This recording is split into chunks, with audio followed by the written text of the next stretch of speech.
Este documentário é relativo ao período de 1971 a 2021 na região da Baixada Fluminense, no município de Duque de Caxias, Rio de Janeiro. E ele apresenta a missão das Irmãs Catequistas Franciscanas no pós-Concílio Vaticano II, num contexto de expansão urbana. No ano jubilar, o tempo é de agradecer a paixão por Jesus Cristo e seu projeto de vida, a fidelidade à vocação, o ardor pela missão, o zelo pela oração e pela vida comunitária, a esperança das sementes lançadas, a alegria dos frutos colhidos e repartidos. É tempo também de contemplar a ação amorosa de Deus pelas mãos e corações de muitas que construíram e constroem a linda história de fé, de testemunho e doação ao longo dos 50 anos. A inserção dessas mulheres consagradas, religiosas irmãs, entre as classes populares na década de 70 em diante, é fruto das profundas transformações ocorridas na sociedade brasileira e na Igreja Católica no pós-Concílio Vaticano II, e apresenta também um dinamismo próprio que lhe permite influir neste processo. Neste documentário, nós destacaremos as marcas deixadas pelas Irmãs Catequistas Franciscanas que desde 1971 residem na região da Baixada Fluminense, especialmente em Duque de Caxias, nas comunidades ligadas à Igreja Santo Antônio e posteriormente aos bairros da Vila São Luís e de Imbariê, no 3º distrito. Essas marcas nos indicam que o carisma da congregação no serviço da educação e catequese é dinâmico e se atualiza constantemente em novas formas de atuação, na presença, no fomento e luta por direitos e cidadania, na construção da consciência de ser povo formado por muitos povos, na catequese a partir da leitura popular da Bíblia, na vivência cotidiana do espírito francisclariano, enfrentando conflitos e contribuindo na recriação da Igreja Povo de Deus. Na busca pelo conhecimento, as irmãs que estudam e se transformam junto com o seu povo. Em tudo isso, percebe-se um profundo amor a Jesus Cristo pobre, humilde e crucificado, bem como dedicação e respeito à Igreja do pós-concílio e ao povo de Deus na Baixada Fluminense.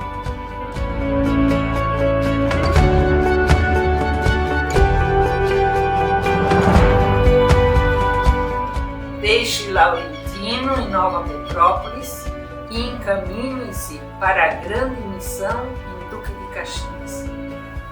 O chamado nos assustou um pouco, porque sair de Laurentino e Nova Petrópolis, de lugares pequenos, para a grande missão em Duque de Caxias, não era tão simples assim.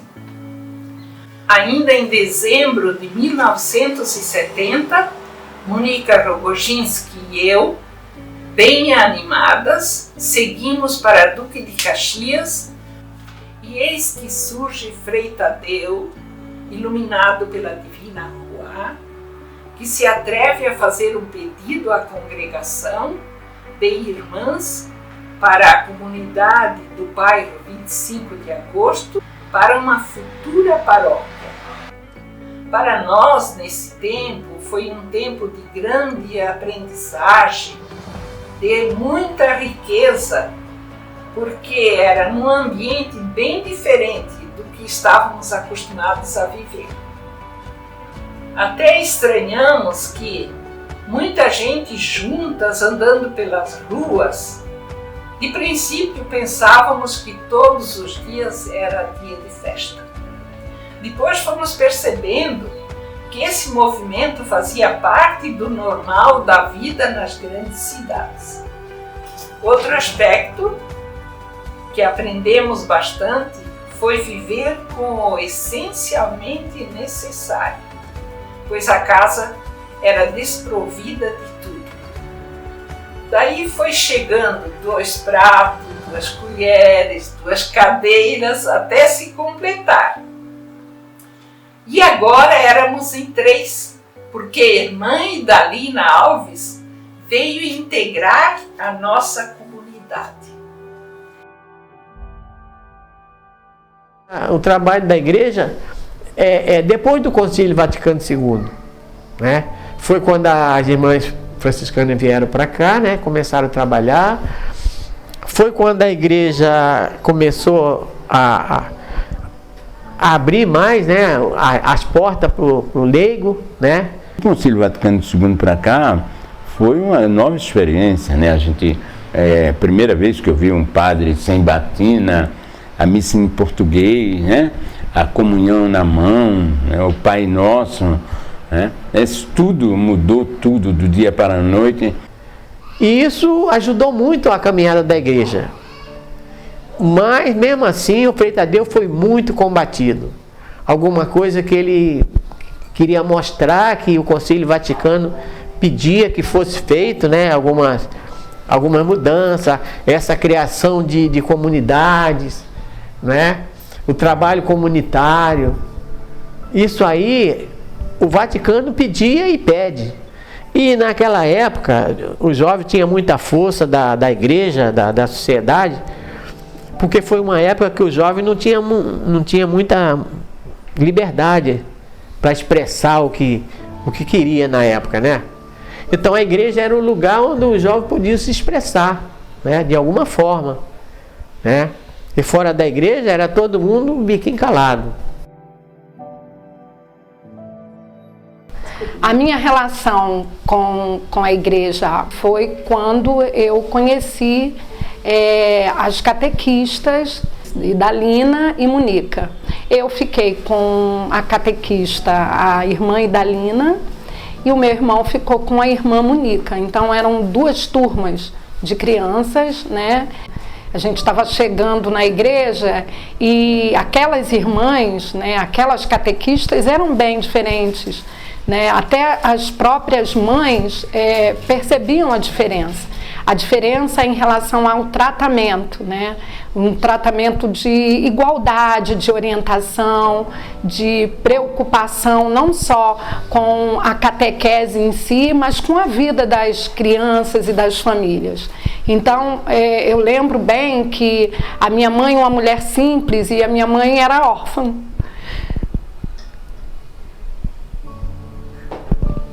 Então, ela não tinha muito orientação de pessoas mais velhas, de como cuidar e ser melhor, embora ela era espetacular. Então eu lembro bem, e ela contava isso depois, que para ela falar sobre a questão da sexualidade, ela perguntou às irmãs qual era o período ideal para falar. Então, assim, e minha mãe sempre foi uma contadora de história. E quando ela me falou isso, e quando eu venho aqui falar, fazer um depoimento, eu lembro assim com muito carinho da importância dessas irmãs na minha vida, na vida da minha família, né? Que não era uma orientação só para as crianças, né? Era uma orientação para a família. Eu tinha 15 anos na época, 15 anos, e nós participávamos, tanto eu quanto a minha irmã, de um grupo jovem, raiz do apostolado da oração. E as irmãs apareceram na nossa vida como um prêmio, na verdade, porque ela nos ajudava na liturgia, nos cursos bíblicos, elas nos orientavam na caminhada da comunidade. Do nosso grupo jovem, porque a gente fazia nossas reuniões com os idosos, também juntos, e depois nós fazíamos nossos encontros separados. E nesses encontros separados, elas também ajudavam. E isso pra gente foi assim, animador. E elas ficaram conosco assim, durante 20 anos, vamos dizer assim. Então é isso. Então assim, eu acho que a minha juventude foi construída em cima disso, tá? E a presença delas na nossa caminhada foi assim muito forte. Porque quando você sente que aquela pessoa que está com você, tanto a Neide, quanto a Idalina, quanto a Rose, né, quanto a irmã Ema, o trabalho delas é um trabalho de incentivação. Elas fazem um trabalho também, juntamente com os frades franciscanos, na área vocacional. Então eram os grupos jovens que eram buscados, eram fomentada a possibilidade das pessoas refletirem sobre a questão das vocações, né? Vocação religiosa. E eu fui vocacionado religioso, né? E as orientadoras, a irmã Lúcia, me lembro, a irmã Lúcia, não me lembro nunca o sobrenome de ninguém, mas era a irmã Lúcia. Um elemento importante nos processos das SEBs foi o forte apoio logístico por parte da Igreja Católica, fornecendo espaços físicos, equipamentos e materiais necessários para as lutas. Porém, o que mais se destaca são os incentivos e disponibilização por parte da diocese e das congregações religiosas e missionárias, para que seus agentes atuassem como mediadores e provocadores do processo de lutas por direitos. Esse engajamento contribuiu para que muitos se descobrissem sujeitos da sua história e colaboradores coletivos da construção da humanidade. Começa um trabalho em Caxias, onde Caxias ainda era a diocese de Petrópolis, né? E aí vem até 81, muita luta. Nesse período na igreja, não só eu, mas alguns companheiros e companheiras, irmãos, né? De Magé, Xerém, né? Saracuruna, Imbariê, Centro, né? Nós tivemos um trabalho muito forte pela instalação da diocese de Duque de Caxias. No início, quem iniciou a gente nessa caminhada bíblica foi a irmã Neide, a irmã Edviges, a irmã Ana Maria, que tinha 2 anos, uma que era da Baixada e outra que era do Sul. Cheguei lá em 83 para trabalhar junto na missão, junto com a irmã Edviges e a Neide Catani. Fizemos um trabalho muito interessante de formação nessa época, que tinha começado assim a diocese junto com o Dom Mauro Morelli. E a gente trabalhava muito na formação bíblica, na formação de catequistas, formação das comunidades. Tudo era só reflexão. Depois nós nos organizamos com um grupo de estudos, né? Junto com os frades, com o Frei Nélio, né? Com a irmã Arlete. A gente, a partir daquele, tornou-se um grupo de estudo, tornou-se um grupo de trabalho. Né? O estudo por si, né, é estéreo, mas o estudo como estudo vira trabalho. Aí virou reflexão nas comunidades, virou subsídio material que a gente escreveu, né? Escreveu muitos materiais, né? Então, assim, é uma coisa que iniciou com uma semente, foi, e depois a gente não tem mais controle sobre isso. As comunidades eclesiais de base, elas surgiram ali naquela região, vamos dizer, com a presença dos freis e das irmãs. Mas isso dentro de um contexto, vamos dizer, de igreja no Brasil, né? E foi um tempo assim, né, em que o Brasil estava passando por momentos assim de transformação também. Já era o final da ditadura praticamente. Na comunidade eu tinha, né, um grupo grande de pessoas, a gente se reunia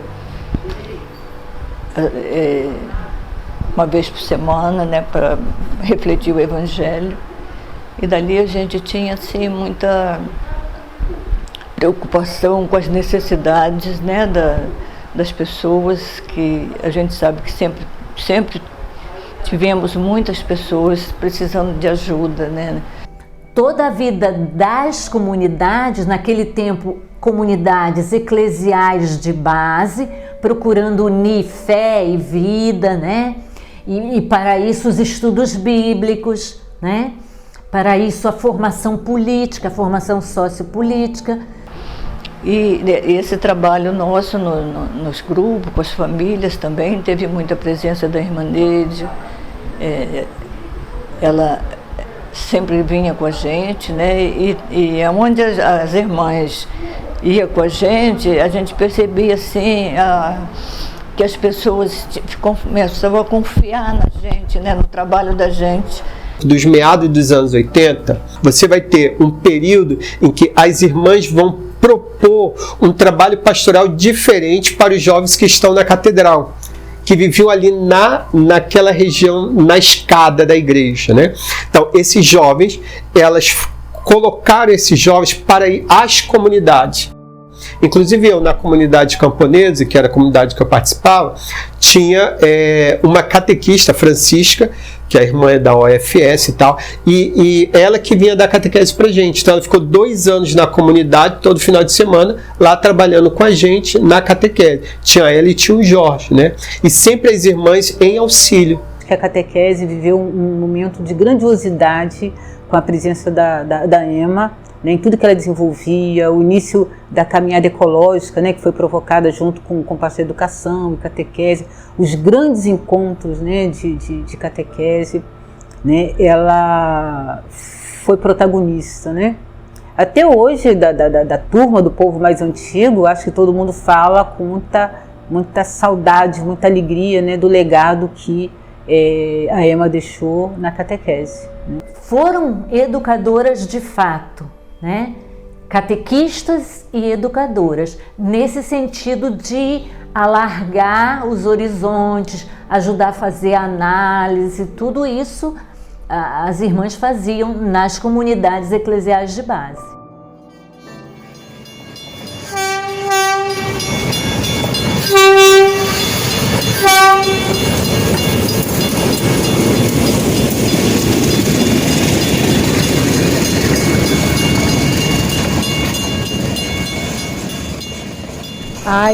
Esse encontro com as irmãs, nós pertencemos à Parada Angélica, né? Nós pertencemos à Parada Angélica. E aí, o padre Guilherme pede assim, já chegamos as irmãs para cá. Nós aqui em Bari, no dia 4 de abril de 1986, assumimos a missão. Éramos irmã Ana Lúcia, irmã Ana Cláudia e eu. Eu sou irmã Terezinha Boni. Mas antes disso, a mãe da Sueli e da Márcia, ela falou, eu encontrei com ela na praça, né? Sempre conversava com a mãe dela, gostava muito de conversar com a Dona Maria. A Dona Maria pegou e falou assim, eu estou sabendo que vai ter umas irmãs que vão vir para cá. E quando as irmãs vêm, elas vêm para organizar, assim mesmo, eu nunca mais esqueci essa fala da Dona Maria. As irmãs vêm para organizar, para depois os padres virem. Começamos a caminhar, observar, escutar o povo e percebemos, como disse outro dia Frei João no dia de São Pedro e São Paulo, que havia necessidade de termos uma chave e uma espada. A chave para acolher e organizar dentro da comunidade e a espada para sair ao encontro de outras pessoas, ideias, conhecer a realidade e as necessidades. Já estava se criando uma área pastoral e que começou, né, com a coordenação das irmãs catequistas franciscanas. Então elas estavam, né, bem à frente nos trabalhos da igreja, na formação, né, na linha de condução da igreja aqui em Bari. Né. Com entusiasmo e alegria, dividimos as 6 comunidades existentes entre nós 4. Conosco, aqui na JC, havia um grupo de jovens que onde nós íamos, eles estavam juntos. Elas chegaram no momento em que eu estava também iniciando a minha caminhada dentro da igreja. Por volta mais ou menos de 18 anos, 17, 18 anos, começando a participar da igreja. Aí começo a conhecer o trabalho, né, das irmãs catequistas franciscanas dentro da igreja, né? E aí começo a descobrir uma forma de ser igreja, uma forma de fazer igreja, uma forma de participar da igreja muito diferente daquilo que eu pensava, né? Não era só um espaço, não era só um local para rezar, né? Mas um local para você se confraternizar, um local para você conhecer as pessoas e um local para você se desenvolver enquanto pessoas. enquanto ser humano, enquanto pessoa, né? Aí vem aqui as irmãs catequistas chegando em Bariê na participação, além dentro, né, da vida de comunidade eclesial de base, né, mostrando o que é isso para a gente, né, o que é viver numa comunidade como em Bariê, terceiro distrito de Duque de Caxias, apesar de um município muito rico, mas com uma riqueza muito mal administrada. Nós somos uns bairros muito carentes, né? Temos uma refinaria aí que era para ser um modelo do segundo distrito e não. E aí, com a participação das irmãs, elas foram dando essa clareza para a gente, né? Mostrando que existe muita coisa no local, mas que você tem que entender para você lutar para conseguir isso. Coisas que a gente nunca tinha ouvido falar, a gente começa a procurar entender, se formar melhor, participar de encontros de formação política, saber o que era uma política pública. Até então a gente não tinha essa consciência, não tinha esse conhecimento. Depois de um tempo, percebemos que era necessário formar outras comunidades devido à distância e também trabalhar em pequenos grupos. É mais fácil de atender a todos. Com um pequeno grupo de pessoas, iniciamos a São Domingos. E aos domingos, nós convidávamos todas as pessoas que tinham sido visitadas na semana para nos reunir, para conversar, cada um contava a sua realidade, os seus problemas, rezávamos o terço, ensaiava cantos, aí fazia a celebração da palavra e às vezes vinha algum padre das paróquias vizinhas celebrar a missa com o grupo. Conseguimos comprar um terreno e o altar era um toco de uma amendoeira que tinha sido cortada, muito bonito. À medida que crescia o número de pessoas, aumentava também os serviços, as pastorais, até que conseguimos um espaço bonito, com muitas pessoas responsáveis.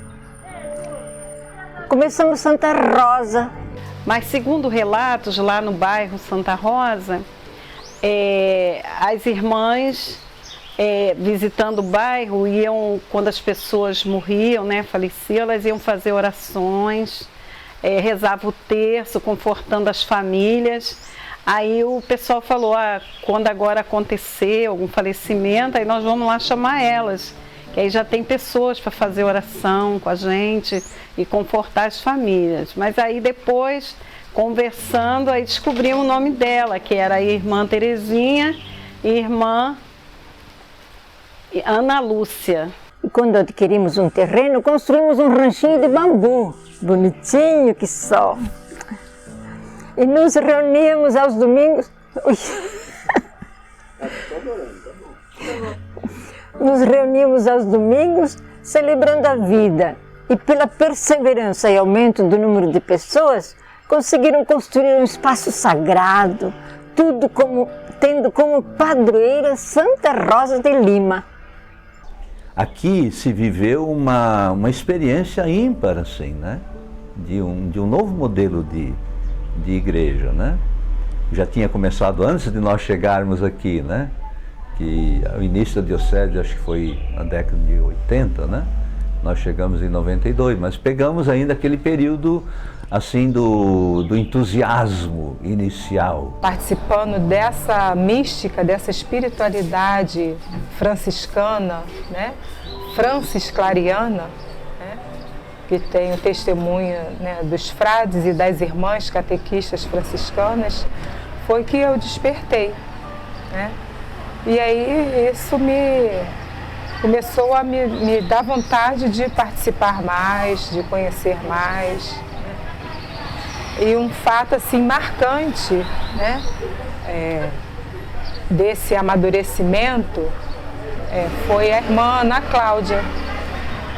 Ela que me convidou para participar da formação para agentes da Pastoral da Criança. A irmã Lúcia, ela me conheceu, ela sabia que eu era irmão do Valmir, irmão do Marco, e aí ela me intimou a ser tesoureiro da comunidade. Então ela me conhecia, né? Eu não a conhecia bem, mas ela me conhecia. E aí ela me levou, né, me conversou comigo, me explicou o que era. E assim, eu sempre tive um pouquinho de receio, né, de participar. Eu ia na igreja, assistia às celebrações, assistia às missas, mas dali virava e vinha embora para casa, né. Aí, através de um círculo bíblico, ela foi na minha mãe, aí pediu para mim ler o Evangelho, aí foi quando ela me convidou. Poxa, você podia participar também lá na igreja. Isso já era nos anos de 90, 91. Aí eu comecei a ir, né, e comecei a participar com elas. Claro que na formação a gente sempre falou da igualdade da mulher, da participação da mulher e tudo mais, né? Mas isso era uma coisa meio teórica, assim, né? E a vinda para Imbariê, isso significou a questão prática mesmo, um confronto maior então, né, com o feminino, com as mulheres, né, o fato de as irmãs estarem à frente aqui da paróquia, então acho que isso empoderou as mulheres, né, as lideranças maiores da igreja eram todas mulheres, né, e trabalhar junto ali com as irmãs, em pé de igualdade, até a linguagem como a gente fala, né, quer dizer, elas falavam um pouco diferente, já incluindo mais o feminino. Né, tudo isso, quer dizer, foi importante assim, para a prática, né, da real igualdade. Né? Aqueles que mais eram marginalizados, vocês sempre fizeram questão de falar que éramos capazes de sustentar a paróquia. Claro que junto com os padres, né, os freios que passaram aqui, mas que sempre falava que nós, como leigo, éramos capazes de sustentar essa paróquia. E hoje a paróquia continua de pé, graças a essa integração que nós tivemos, Irmãs Catequistas Franciscanas e Paróquia Santa Clara de Assis. Uma igreja baseada não mais tanto no clero, mas uma igreja baseada em todo o povo de Deus. Com a igreja aqui da Baixada, que tinha essa característica, né, de ser uma igreja mais progressista, né, mais à frente do seu tempo, né, porque tinha Dom Mauro à frente, né, e Dom Mauro era uma pessoa, né, que se preocupava, né, com a garantia dos direitos do povo da Baixada Fluminense, que é uma região bem empobrecida, né, e bem carente de tudo. Achava que a igreja era só para a gente entrar e rezar.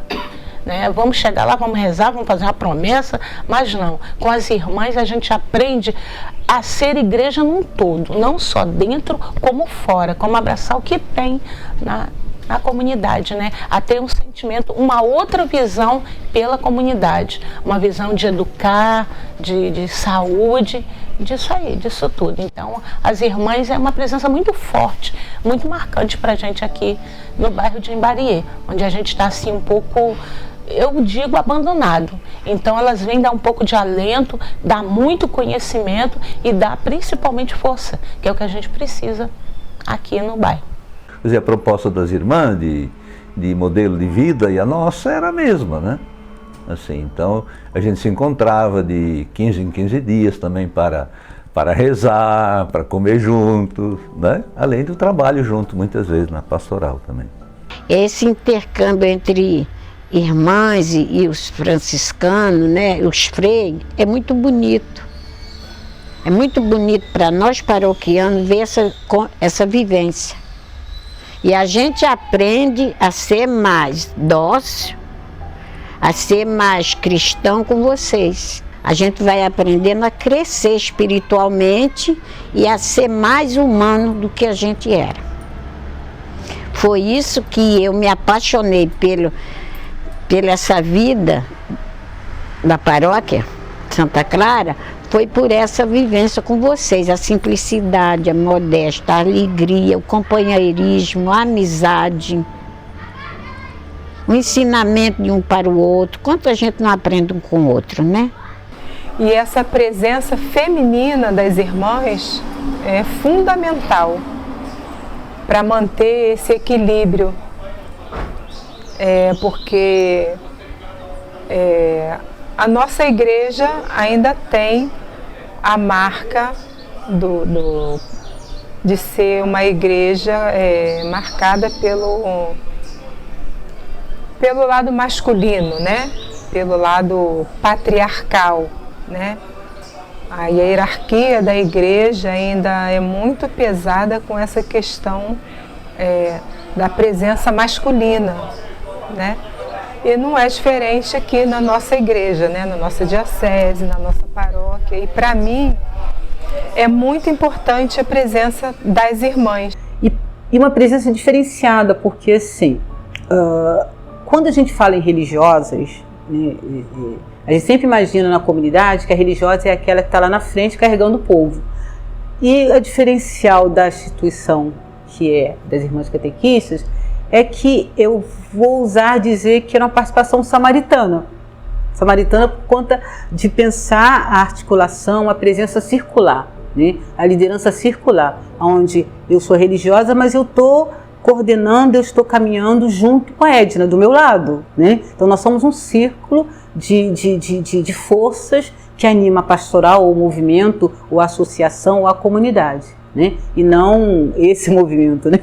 É um movimento mais circular.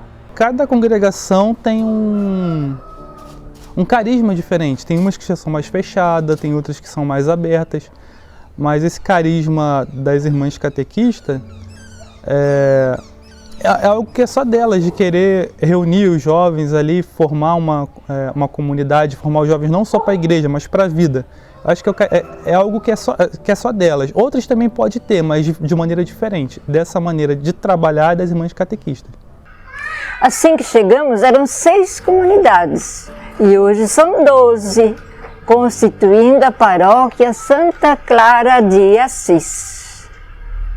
E hoje temos nossos irmãos franciscanos, 2 padres e 2 estudantes, que fazem rodízio nas 12 comunidades, com a ajuda de 29 ministros e ministras. Crescemos com a graça de Deus e a ajuda do povo. Louvado seja nosso Senhor Jesus Cristo. Amém. Eu acredito que seja um processo de identificação, porque elas estão muito ligadas ao povo, né? Elas estão muito ligadas ali à base, à comunidade de base, à comunidade eclesial, né? Então isso é muito legal, porque quando você está ali junto ao povo, junto às demandas, junto ao que está acontecendo, você consegue ter um olhar, você consegue identificar, você consegue refletir junto, conversar, debater, pensar estratégias com relação às demandas que vão acontecendo dentro da comunidade. Ao pesquisar sobre a história das irmãs catequistas franciscanas nos movimentos sociais e políticos em Duque de Caxias, identifica-se um forte envolvimento com as questões sociais, com suas possibilidades e contradições. Muitos foram os projetos sociais, os movimentos por políticas públicas, as caminhadas reivindicatórias e os encontros e seminários de formação. Percebe-se uma atuação junto às mulheres desde os anos 70 e 80, com a animação dos clubes de mães, nos anos 90, com a participação no movimento de mulheres, e nos anos 2000 em diante, com o grupo Ser Mulher, que em Bariê contou com a assessoria da doutora em teologia, a irmã Delir Brunelli. O espírito francisclariano se fez presente em muitos espaços, especialmente com a participação no Sinfrajup, Serviço Interfranciscano de Justiça, Paz e Ecologia. Na educação popular de jovens e adultos, hoje conhecido como EJA, o projeto Ler e Viver foi um instrumento importante para que essa modalidade de ensino se efetivasse como um direito. Identifica-se que o cuidado com a vida é uma marca, tanto na reflexão como na ação. Na área da saúde alternativa, especialmente com a irmã Terezinha Felipe e a Unibiótica, ou no projeto A Vida Exige Cuidado, com a irmã Eva Terezinha e a Copas de Imbariê. Entre os vários projetos desenvolvidos, destaca-se o projeto do Abrigo Sofredores de Rua, em parceria com outras congregações. Uma outra coisa que eu admiro na Igreja Católica é a união das congregações, né? As congregações são muito fiéis ao Vaticano. E naquela época a gente tinha um anseio, o desejo de fazer algum trabalho social, alguma coisa assim. E o Zumba era um dos coordenadores na época da comunidade, e aí falou do trabalho das irmãs catequistas franciscanas com relação aos moradores de rua e o abrigo de sofredores de rua da Vila São Luís. Pelo menos me lembro claramente do trabalho da irmã Edvige em São Bento, isso para mim foi muito importante, a questão da população de rua, também do abrigo, né? Que lá em São Bento a gente fornecia para as irmãs, para o abrigo, né? Ovos que se produzia, que tinha lá muitas galinhas lá em São Bento, muita verdura, muito legumes que se plantava muito, tinha muito lá sobrando, e a gente transportava tudo isso para o abrigo da população de rua através das irmãs, né? Das irmãs aqui, da irmã Edvige, né? A irmã Edviges foi para mim uma pessoa que deixou assim uma recordação muito agradável e marcante. Era uma irmã, eu admirava muito, uma irmã muito dedicada. Eu ficava encantada no modo dela tratar a população de rua, que eles tinham todos os vícios possíveis, né, como a gente sabe. Mas o carinho dela nunca saiu daquela graduação, mesmo típica de uma pessoa que gostava daquelas pessoas, com um carinho tão especial que eu gostava de ficar observando. A sensibilidade com a causa das mulheres pode ser identificada na participação das irmãs catequistas franciscanas na longa trajetória do movimento de mulheres, desde o Clube de Mães, na década de 70, passando pela criação do Centro de Defesa da Vida, em 1998, até os dias atuais. Então, o CD Vida é uma organização não governamental, ligada à Diocese de Duque de Caxias, que nasceu em 1998 a partir de duas irmãs catequistas, a irmã Eunice Berri e Maria Lunardi. Eu fiquei sabendo, através de uma pessoa da comunidade, que estava tendo um curso de formação para agentes de cidadania na Diocese. E foi quando eu me inscrevi para fazer o curso. E aí, quando eu vou realizar o curso, eu fico sabendo que esse curso está sendo organizado, toda a mobilização está acontecendo pela irmã Eunice e pela irmã Maria Lunardi. Inicialmente começamos o atendimento lá na cozinha da Aspas, depois nós pegamos aquela sala que atualmente. Tínhamos como base o atendimento e também um curso para as comunidades, para as famílias. E o CD Vida, a partir disso, atua a partir de 4 eixos. O primeiro eixo que é o Nossa Menina dos Olhos, que a gente fala, que é o Projeto Vida, onde a gente atende mulheres em situação de violência, atendimento social e psicológico às mulheres. Quando as mulheres chegam no CD Vida, elas chegam com autoestima muito baixa, porque mesmo aquelas que não sofrem violência física, elas sofrem a violência psicológica. E a violência psicológica, uma das coisas é a autoestima, que o agressor, ele destrói a autoestima da mulher.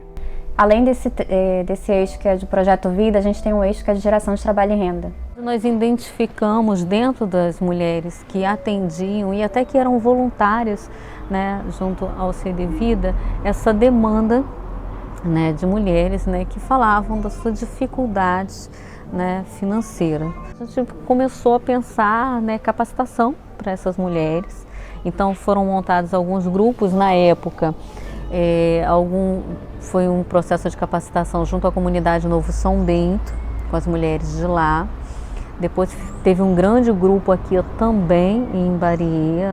Na época veio o CD Vida com essa primeira formação, e depois o CD Vida começa a fazer parceria com outras ONGs, outros parceiros, outros grupos, para focar mais na geração de renda,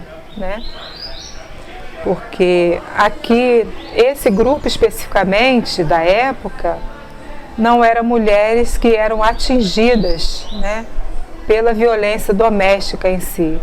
período de formação, de estudo que nós fizemos, né, várias oficinas, rodas de conversa que nós tivemos aqui em Bariê, lá em Caxias, para formar, para pensar a economia solidária, né, o que era, ninguém tinha ideia.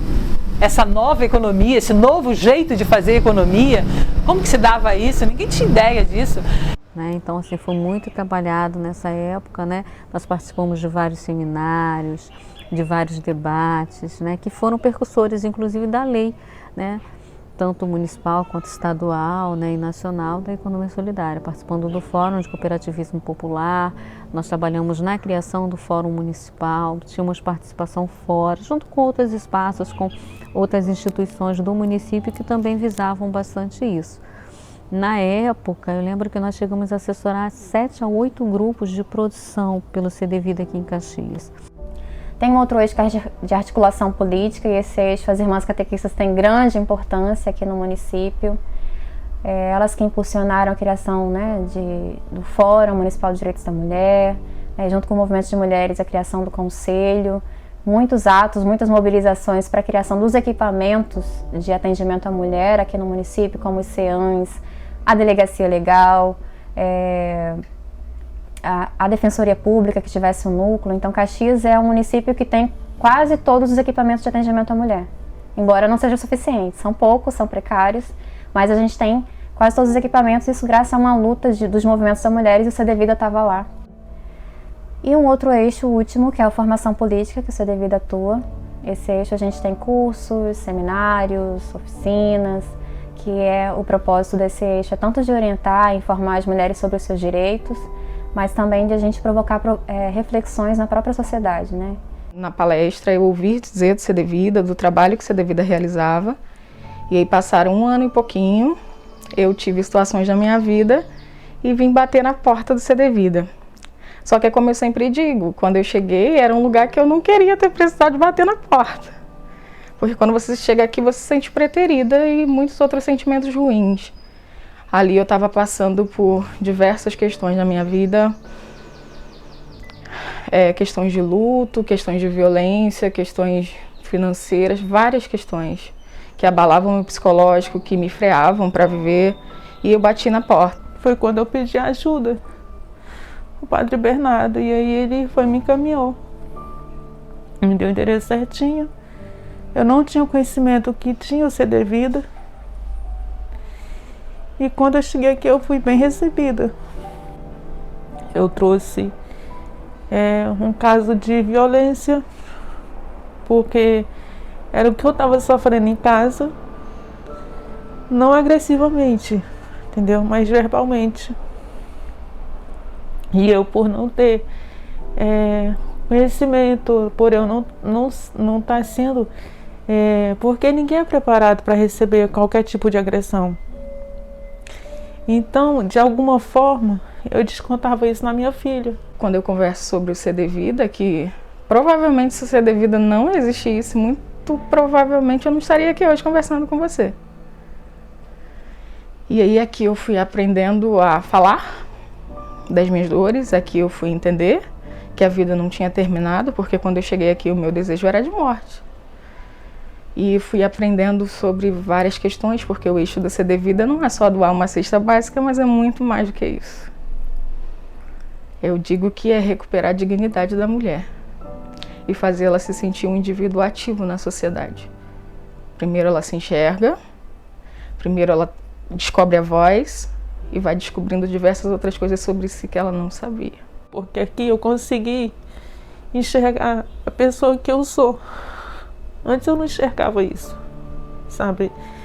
Porque, tipo assim, eu não entendia o que era agressão verbal. Pra mim, agressão pra mim era bater, machucar, deixar com o olho roxo. Isso eu nunca sofri. Mas verbalmente, sim. Tipo, você não vale nada, você só come se eu te der comida, né? Você é uma imprestável, né? Mesmo eu trabalhando, mesmo eu pagando as contas em casa, entendeu? E Eu admiro muito o trabalho das meninas aqui. Entendeu? Às vezes eu chego aqui e falo, Raquel, você tá magrinha, ela é a correria, velho. Eu vejo que aqui as meninas se doam para ajudar. Elas podem ter um salário, pode ter alguma ajuda, pode ter qualquer coisa, mas nada paga o que elas fazem, entendeu? Eu acho um trabalho muito importante. O impacto básico que ele causa é a vida, porque quando a mulher bate nessa porta, ela está sobrevivendo. E muitas das vezes ela chega aqui perto de morrer, que foi o que eu sentia e o que eu via na minha vida. Então, assim, o impacto é geração de vida, a partir da recuperação da dignidade e promover os direitos dela, que ela tem, mas ela não sabe que tem. A permanência do CD Vida, ela é indispensável para a Baixada Fluminense hoje, porque não só a partir da minha história, mas hoje vendo de um outro prisma, como o CD Vida atua, como eu disse, eu estava dizendo há tempos atrás, quando eu cheguei aqui eu não tinha comida para pôr na mesa. A minha ideia era de morrer. Eu tinha passado por abusos sexuais, psicológicos. Então, assim, como que o CD Vida pode deixar de existir? Se eu penso na minha história, que dirá nas mulheres que batem nessa porta hoje são encaminhadas para aqui. Então, assim, é uma porta que não pode fechar. Onde passa, as irmãs deixam marcas, né? O fato de ser irmãs do povo, de estar presente, vivendo a vida do povo, né? Ser como o povo. 50 anos, é uma experiência de muitas, que trouxe muito aprendizado até para a congregação, porque é uma realidade que nos ajuda a compreender mais a vida religiosa estando nesses espaços, em diferentes espaços. Cada uma que aqui passou viveu em diferentes momentos, diferentes espaços, diferentes trabalhos, em diferentes convivências, e eu creio que é um momento de graça que nós estamos vivendo. É sofrido nesse momento que nós estamos saindo do centro de Caxias, mas nós estamos na periferia, que a gente está dizendo para as irmãs, nós estamos convencidas de que daqui nós somos um luzeiro. O meu verdadeiro encontro com Cristo se deu através das irmãs catequistas franciscanas. Eu sempre fui católico, mas encontro com Cristo eu tive através das irmãs catequistas. Vocês são uma parte muito importante aqui para a gente. É muito importante. Na questão da formação humana, do que a gente é hoje como adulto, as irmãs catequistas foram responsáveis por isso também. E eu agradeço às irmãs franciscanas por esse amor incondicional que eles deram a Caxias. Ter a presença delas aqui, lá atrás, foi muito forte e hoje é muito forte. É uma presença que nos fortalece. Quando a gente pensa em desistir, a presença das irmãs aqui é de extrema, sabe, precisa de continuar. Então, um abraço a todas do presente, um agradecimento àquelas que foram, e muito especial, um agradecimento muito grande à irmã Ema e à Edvige, à Mônica e todas as outras, e um abraço especial para todas as irmãs futuras, né? E que as irmãs futuras possam ver nessa congregação uma esperança de um mundo melhor.